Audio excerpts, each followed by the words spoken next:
Mu matora hariho abatsinda n'abatsindwa ariko haburana babiri hagatsinda umwe. Ni ukuvuga abatsinda turabakeje nubwo hataragera yuko tubona ibyavuye mu matora, kandi n'abatsindwa nabo bihangane ntibotsinda bose. Turanezerewe rero kubera uyu munsi ushitse, yego kugira twitorere indongozi. Ushitse twari tuvyiteguriye cane.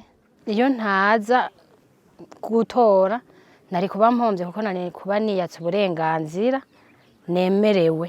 Sinari kureka kuza gutora, ntaco nari kuba nitwaje. Ico nsaba abazotorwa ni ukudutwara neza, kudushikira imbere mu bibazo tuba twipfuza ko badushikira imbere. Ibiduhanze hano mu ntara ya Karusi, umwavu waragomvye gutera ikibazo cane. Rero twifuza yuko vyomera nkuko vyahora bimeze imbere gato, hama nyene turonke ivyo twipfuza, abarimyi turonka akavu vyoroshe. Abakenyezi twosaba yuko vya bice nyene nukuri ntitwongana n'abashinga ntaho, ariko natwe mu migambi tugashika imbere nk'abantu b'abashinga ntahe.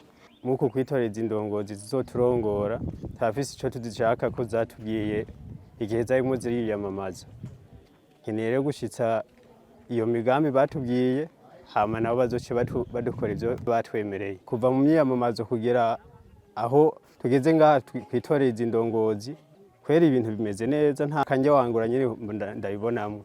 Abantu turatekanye, turatuje, nta mishwamirano iri hagati y'aba na bariya. Nyuma y'amatora uwatsinze canke uwatsinzwe, nuko twese twokoranira hamwe tukubaka igihugu. Ko bavuga ngo uwutsinzwe ntibatsindaho, umutware kandi atwarira bose. Ntiyoca ahengamira ku ruhande rw'abamutoye canke ahengamire ku batamutoye, kandi uwatsinzwe nawe kandi yomuyoboka agakora ivyo ariko aramubwira vyo kwiteza imbere.